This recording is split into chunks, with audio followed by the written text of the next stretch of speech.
Network, it was a normal winter evening in Hyasin, a quiet town near North Korea's northern border. 17-year-old Hyun-seo Lee was sitting at the dinner table with her mother, sipping thin cabbage soup by candlelight. The electricity had gone again. It always did around this hour. Outside, soldiers patrolled the streets. Inside, her mother whispered about a cousin who had vanished after listening to a foreign radio station. Hyun-seo said nothing. But inside her mind, something had snapped. That night, while most of her city slept, she crept out of her apartment and headed toward the frozen Yalu River.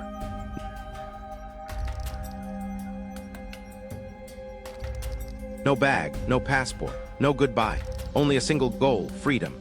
She had no idea that crossing the river would mean 10 years of hiding, fake identities, dangerous smugglers, near-death arrests, and a stranger who would risk his own life to save hers. This isn't fiction. This is one of the most dangerous escape stories of our time.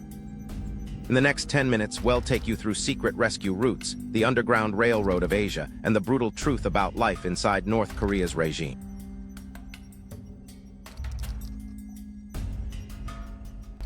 Hyun-seo was born in Hyasin, North Korea in the 1980s. To the outside world, her life looked like any other. But behind the slogans and uniforms, the country was crumbling. From the moment she could speak, she learned to revere the Kim dynasty. Children were taught that the supreme leader could read minds. One wrong word from a family member could land them all in a prison camp. The famine of the 1990s changed everything. Hyun-seo watched as neighbors starved to death in the streets. Electricity was rare. Rice became a luxury. People ate grass, bark, even rats. Her father worked for the military, which meant the family was better off than most. But no one was safe, not from hunger, not from suspicion. She once witnessed a public execution, a man shot for trying to steal coal. She was just 7. As of today, over 30,000 North Koreans have risked their lives to escape the regime. Most don't make it, and those who do carry trauma forever.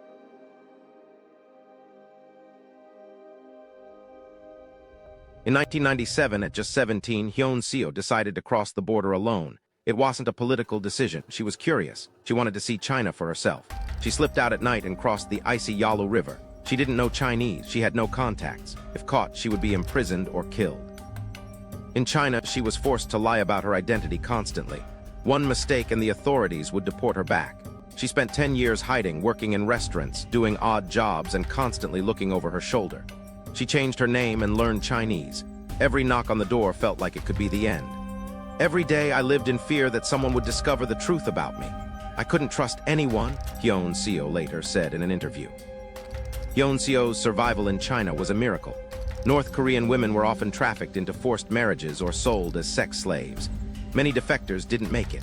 She had to befriend smugglers, lie to the police, and hide her accent.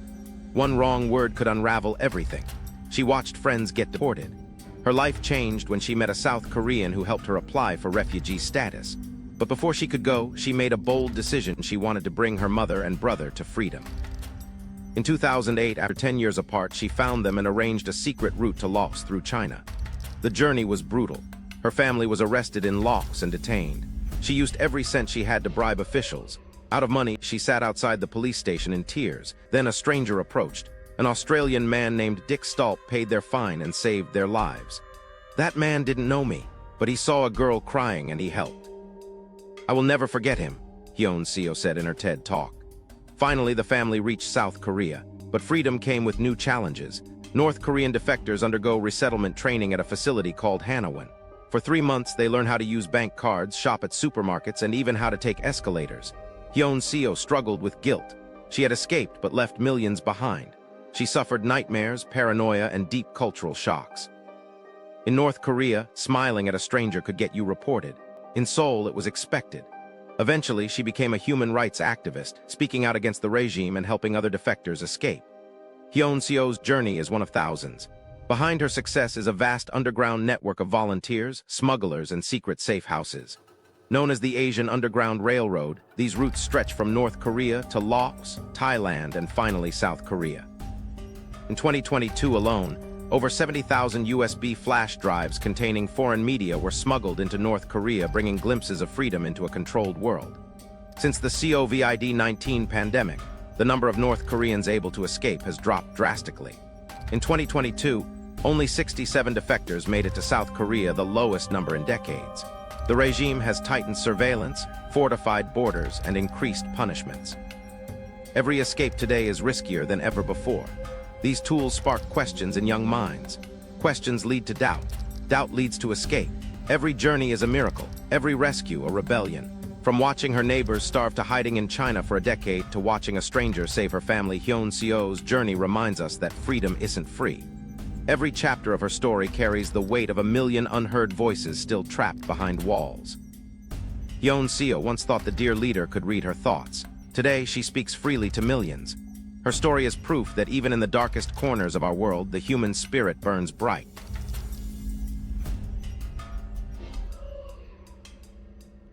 There are still thousands trapped behind the DMZ living in fear. But with every story like Hyun Seo's, another wall begins to crack. Freedom isn't a privilege, it's a fight. And these heroes are still fighting. To support North Korean defectors, visit libertyinorthkorea.org. If your freedom depended on crossing a frozen river in the dead of night, would you take that step? Let us know in the comments below. Don't forget to like, share, and subscribe if this story moved you. And remember, the world needs to hear the truth.